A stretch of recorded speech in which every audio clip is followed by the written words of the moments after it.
Hello everyone, art and culture की prelim special lecture में आप सभी का मैं स्वागत करता हूं। आज एक इम्पॉर्टेंट टॉपिक लेकर हम आपके सामने आए हैं जिसका नाम है श्रमण ट्रेडिशन। तो श्रमण कौन थे, इसके बारे में आज के हम लेक्चर में डिस्कस करने वाले हैं।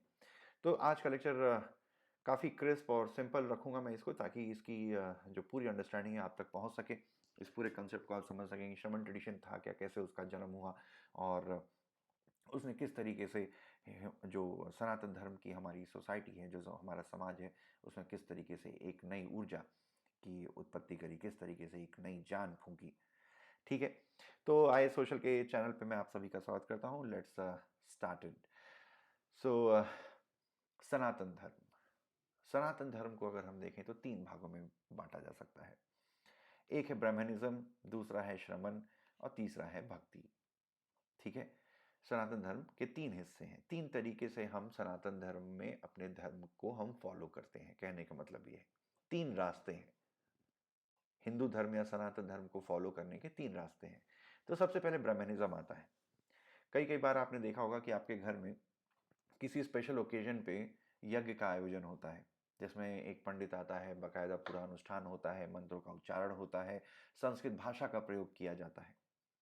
ठीक है, बहुत सारे विधि विधान होते हैं, रिचुअल्स होते हैं, उसमें कोई मूर्ति वूर्ति की पूजा का कंसेप्ट नहीं होता। जनरली यज्ञ होते हैं और यज्ञ के साथ साथ उसमें कुछ चढ़ावा, कुछ आहुति देनी होती है, सेक्रीफाइसेस करने होते हैं, कुछ आहुति देनी होती है। तो ये ब्रह्मैनिकल हिंदुइज्म है, ये वो पद्धति है हिंदू धर्म या सनातन धर्म को फॉलो करने की। फिर दूसरा है आपका भक्ति, जो हम अपने दिनचर्या में जिस तरीके की पद्धति से हम अपने ईश्वर की उपासना करने की कोशिश करते हैं, वो है भक्ति। ठीक है, जैसे कि आपने अपने घर में एक मंदिर बनाया, उसमें अपने अपने हिसाब से जो भी आपके भगवान हैं उनकी मूर्तियां लगाई। डेली आप उनको दिया या बाती जलाते हो, उनके सामने आप किसी भी भाषा में, चाहे आपको कोई कविता आती हो, कोई प्रार्थना आती हो, कोई मंत्र आते हो, जो भी आपको मन करे, जो भी आपको समझ में आए, उस तरीके से आप उसकी पूजा कर सकते हो।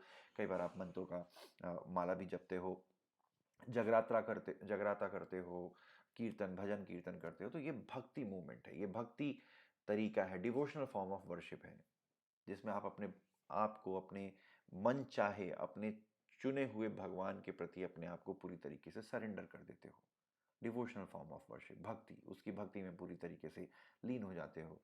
और इस रास्ते को मीराबाई, चैतन्य महाप्रभु, शंकर देव, ऐसे बहुत सारे, सूरदास, कबीरदास, नानक, इन लोगों ने इस तरीके की भक्ति मूवमेंट, भक्ति तरीके से ईश्वर की उपासना करने की बात बताई थी। ठीक है, तो पहला हो गया जो वैदिक रिचुअल्स हैं, समझ में आई बात।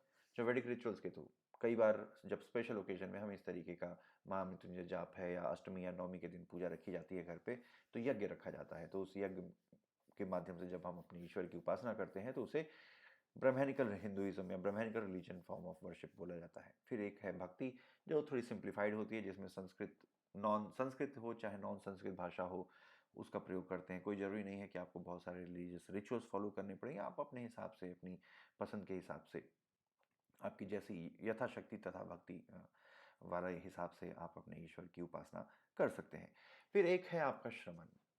तो श्रमण में आपका आएगा बुद्धिज़्म, जैनिज़्म, ठीक है, आजीवक, अजीवक हो गए। फिर आपके अजनाज, ये अजीवक, अजनाज और ये सब क्या है वो हम आगे देखेंगे। तो ये आपके श्रमण ट्रेडिशन का हिस्सा है। अब बात आती है कि श्रमण ट्रेडिशन की शुरुआत कैसे हुई। जेनेसिस। तो जेनेसिस की बात करें तो ड्यूरिंग लेटर वैदिक पीरियड का समय अगर हम देखें तो 1000 बीसी से 500 बीसी का जो समय है, इसको लेटर वैदिक पीरियड कहते हैं। फिर 1500 बीसी से 1000 बीसी के समय पीरियड को हम अर्ली वैदिक पीरियड कहते हैं।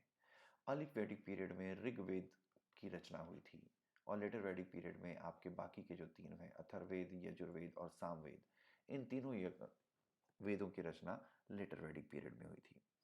तो देखा जाए, लेटर वैदिक पीरियड में कुछ इस तरीके के बदलाव हुए समाज में। ठीक है, जैसे कि अगर आप देखें तो जो ब्राह्मण्स का कंट्रोल सोसाइटी में काफ़ी बढ़ गया। जो रिलीजन है उसमें काफ़ी ज़्यादा रिचुअल्स आ गए, रिलीजन में काफ़ी ज़्यादा सुपरस्टिशन आ गए। फिर अगर आप देखें रिलीजन में संस्कृत भाषा का प्रयोग होने लगा। जैसा कि आपको पता है कि संस्कृत इलीट भाषा थी, इलीट भाषा थी, आम लोगों को नहीं पता था।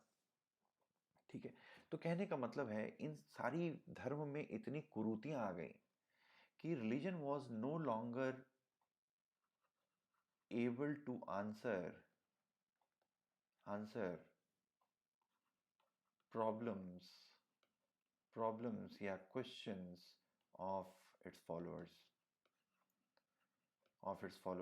धर्म में इतनी ज्यादा रुचि, मतलब इतनी कुरीतियां आ गई कि जो धर्म है वो अब अपने श्रद्धालुओं के प्रति पूरी तरीके से हट गया, विमुख हो गया।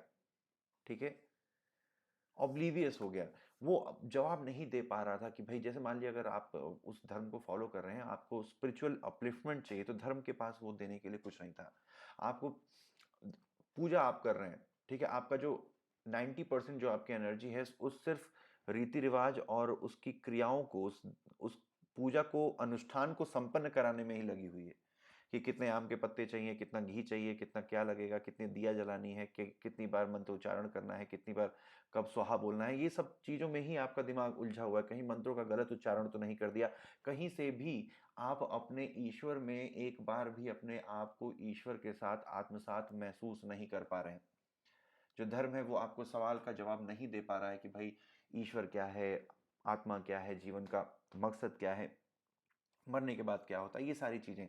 तो एक तरीके से हम कह सकते हैं कि religion became shell without substance. ठीक है, जो कोर था रिलीजन का, that was lost and people got consume only the procedural part of the religion.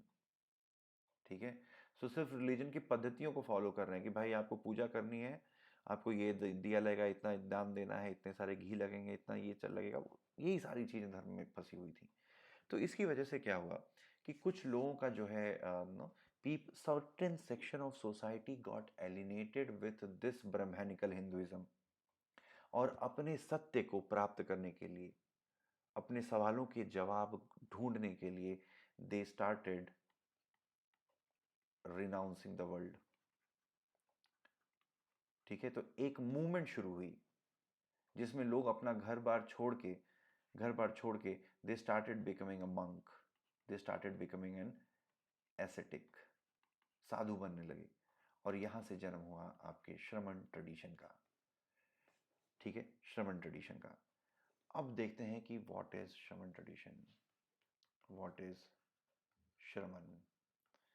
तो लिटिल मीनिंग अगर हम श्रमण की देखें तो लिटिल मीनिंग होती है seeker, seeker, one who is seeking what, truth, one who is seeking truth. तो ये लोग थे, they started renouncing the world, they opted for the life of mendicancy, भिक्षा मांग के जीवन बिताना। ठीक है, they were against they were against all kind of rituals.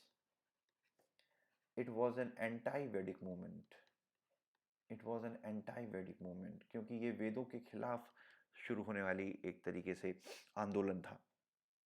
ठीक है, इसका पर्पस था ट्रू मीनिंग ऑफ लाइफ को खोजना, ट्रू मीनिंग ऑफ लाइफ को खोजना।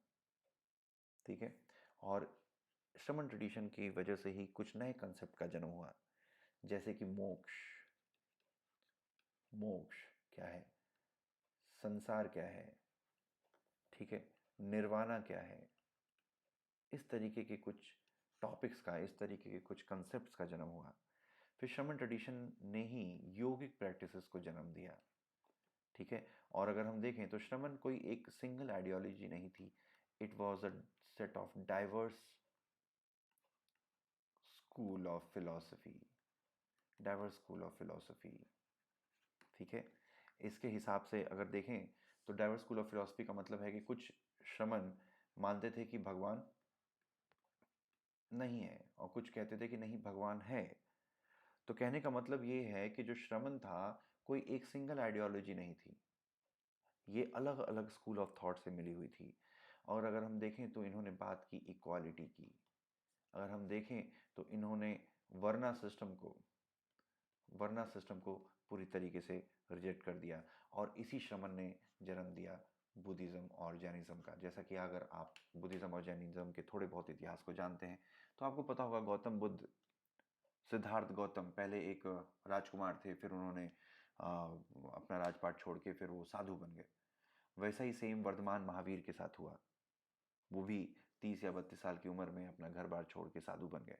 तो उन्होंने सबसे बेसिकली उन्होंने श्रमण ट्रेडिशन को ज्वाइन किया। श्रमण के इस आंदोलन में वो कूद पड़े। ठीक है। तो यहाँ से डाइवर्स स्कूल ऑफ फिलॉसफी का जन्म हुआ।